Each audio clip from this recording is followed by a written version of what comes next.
ইন্ডাস্ট্রিতে আরেকটা জিনিস আমাদের ফোকাস করা দরকার, it's very timely and appropriate for this time. সেটা হচ্ছে we talk a lot about the বাংলাদেশের ব্র্যান্ডিং এর ব্যাপারে।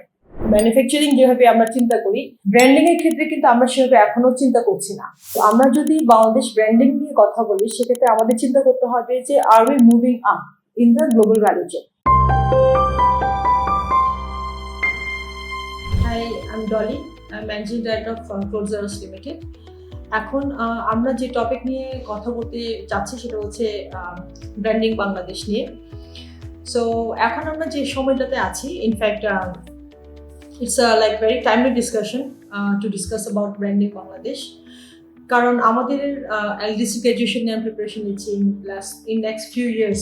Bangladesh is walking its way to graduate from LDC, but I hope যে আমরা একটু লিঙ্গার করতে পারবো টাইমটাকে গ্রাজুয়েশন থেকে। বাট বিফোর দ্যাট আমাদের প্রিপারেশনটা কি হওয়া উচিত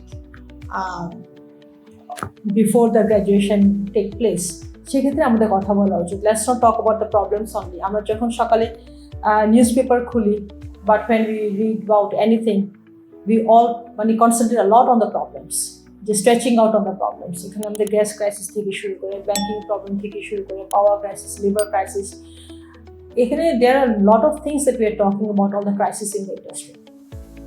but at the same time আমরা যেহেতু ফ্রন্ট এন্ডে বায়ারের সাথেই সারা বছর কাজ করি, তো আমরা যেটা ফিল করতেছি সেটা হচ্ছে ইন্ডাস্ট্রিতে আরেকটা জিনিস আমাদের ফোকাস করা দরকার, it's very timely and appropriate for this time. সেটা হচ্ছে we talk a lot about the বাংলাদেশের ব্র্যান্ডিং এর ব্যাপারে। সেক্ষেত্রে how we improve branding of Bangladesh. So এটার সাথে যেটা ওতপ্রোতভাবে যে কনসেপ্টটা জড়িত, সেটা হচ্ছে আমরা how we are ভ্যালুইং us in the global value chain. So কিছুদিন আগে একটা সিপিটির একটা রিপোর্ট পাবলিশ হয়েছিল 6th May। ওখানে ইলাবোরেটলি বাংলাদেশের position in the global value chain নিয়ে কথা বলা হয়েছে। Like the smile curve that we talk about in global value chain, সেখানে Bangladesh as a manufacturing nation, তার পজিশনটাই হচ্ছে as a manufacturing country since the time of inception. It's been 40 years now, like we are in the same position. কিন্তু আমরা যদি Bangladesh branding নিয়ে কথা বলি, সেক্ষেত্রে আমাদের চিন্তা করতে হবে যে are we moving up in the global value chain. এখানে ম্যানুফ্যাকচারিং প্রসেসের আগে যে প্রসেসগুলো আছে, লাইক আপনার R&D থেকে শুরু করে এবং ট্রেন্ড অ্যানালাইসিস, প্রোডাক্ট ডেভেলপমেন্ট, পুরো যে প্রসেসটা বিফোর ম্যানুফ্যাকচারিং, তারপরে যে প্রসেসটা আছে ডিস্ট্রিবিউশন, মার্কেটিং এবং eventually reaching out to the end customer, এই যে পুরো যে সাপ্লাই চেইনটা, তার মধ্যে বাংলাদেশের পজিশন অ্যাজ এ ম্যানুফ্যাকচারার সেটা হচ্ছে it carries the least value in the entire supply chain. এবং আমরা এখানেই আছি ফর দ্য লাস্ট 40 years। এবং এই পজিশনে থাকার কারণে কিন্তু আমাদের ইন্ডাস্ট্রিতে ভ্যালুয়েশনটা খুবই কম। এবং এখান থেকে আমরা যদি বলি যে ব্র্যান্ডিং বাংলাদেশের কথা যদি বলি, তাহলে আমাদের চিন্তা করতে হবে যে how we can add value in the global value chain. সেভাবেই কিন্তু আমাদের ব্র্যান্ডিং বাংলাদেশ নিয়ে আমাদের প্রথমেই চিন্তা করতে হবে। এবং let's view on the two perspective. Like other Asian নেশনের কথা যদি আমরা বলি, লাইক চাইনিজ কোম্পানিজ অথবা টাইওয়ানিজ কোম্পানিজ বা কোরিয়ান কোম্পানিজের কথা যদি বলি, অ্যাজ এ নেশন তারাও কিন্তু একসময় পুরোটাই ম্যানুফ্যাকচারিং নির্ভর কিছু নেশন ছিল। কিন্তু এখন উই নো ভেরি ওয়েল যে এখানে প্রচুর কোরিয়ান ব্র্যান্ডের উপস্থিতি আমরা ওয়েস্টার্ন মার্কেটে আমরা এখন অবলোকন করতে পারি। আমেরিকান মার্কেটে বা ইউরোপিয়ান মার্কেটে there are many Korean brands are operating. Same time আমরা কিন্তু টাইওয়ানিজ ব্র্যান্ডকেও দেখি, ক্লোদিং ব্র্যান্ড, এবং চাইনিজ ব্র্যান্ডও দেখি। এবং কিছু কিছু চাইনিজ ব্র্যান্ড আমেরিকাতে এত popular, they can compete with Amazon even. So তারা কিন্তু তাদের ব্র্যান্ডিংয়ের যে পজিশনটা, তারা কিন্তু not only as a nation তারা তাদেরকে ব্র্যান্ডিং করতেছে, অ্যাট দ্য সেম টাইম তারা ফ্রম এ ম্যানুফ্যাকচারিং একটা নেশন থেকে তারা কিন্তু দে hold brands, they own brands. আমরা আমাদের যে অবস্থা বাংলাদেশের ম্যানুফ্যাকচারিং, যে আমাদের যে ইন্ডাস্ট্রির যে পজিশন, সেখান থেকে আমরা এখন ম্যানুফ্যাকচারিং যেভাবে আমরা চিন্তা করি, ব্র্যান্ডিংয়ের ক্ষেত্রে কিন্তু আমরা সেভাবে এখনও চিন্তা করছি না।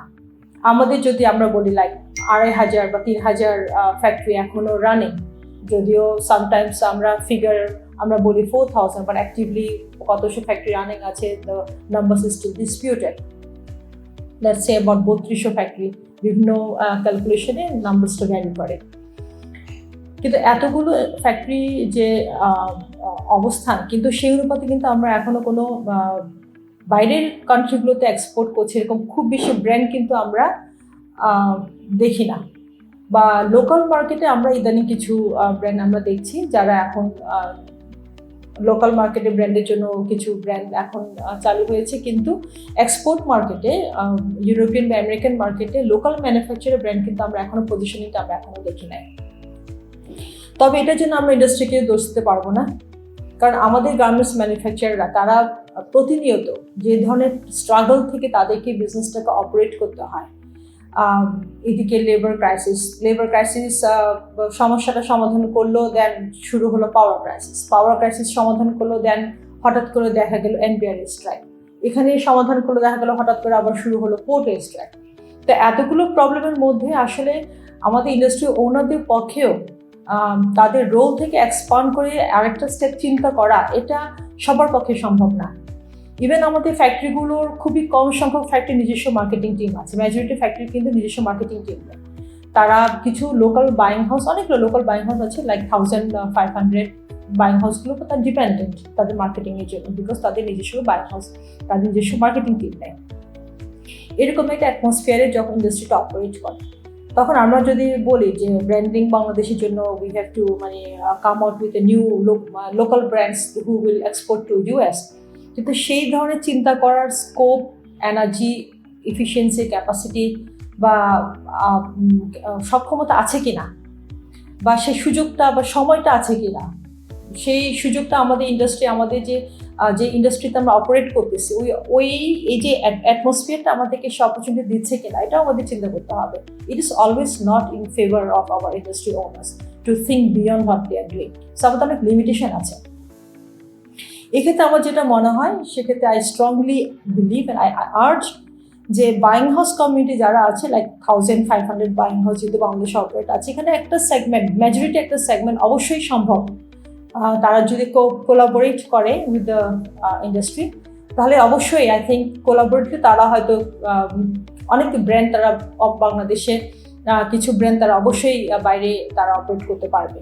এর one of the main reason is why, because buying house যারা করে তাদের ফাংশনটাই হচ্ছে সারা বছর তারা মার্কেটিং নিয়ে কাজ করে, ফ্রন্ট এন্ডে কাস্টমারদের সাথে ডিল করে। এবং আমার নিজস্ব এক্সপিরিয়েন্স থেকে আমি দেখেছি বাইং হাউসের ওনারদের বিশাল একটা community, they come from various retail background.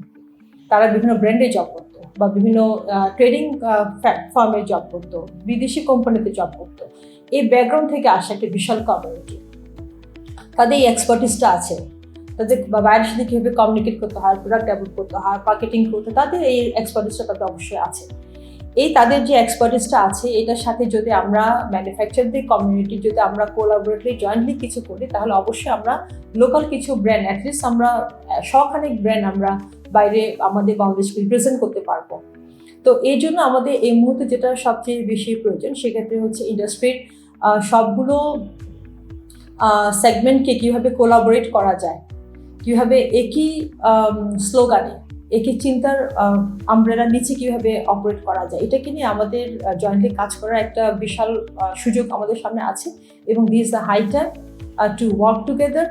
এবং আমাদেরকে ইলাবোরেটলি বুঝতে হবে অ্যাজ এন ইন্ডাস্ট্রি যে how we can move up from the place where we are as a nation, as a manufacturing nation থেকে কীভাবে আমরা as a we can come up with our own brand, এবং আমরা R&D কীভাবে strong করতে পারি, product development কীভাবে strong করতে পারি, আরও ইনোভেশনে কীভাবে আমাদের সময় এবং মেধা এবং রিসোর্সেস কীভাবে কাজে লাগা যায়, এটাকে নিয়ে আমরা কীভাবে কাজ করতে পারি, এটা নিয়ে আমাদের চিন্তা করার this the high time and the peak time. And I believe collaboratively we can come up with some kind of solution.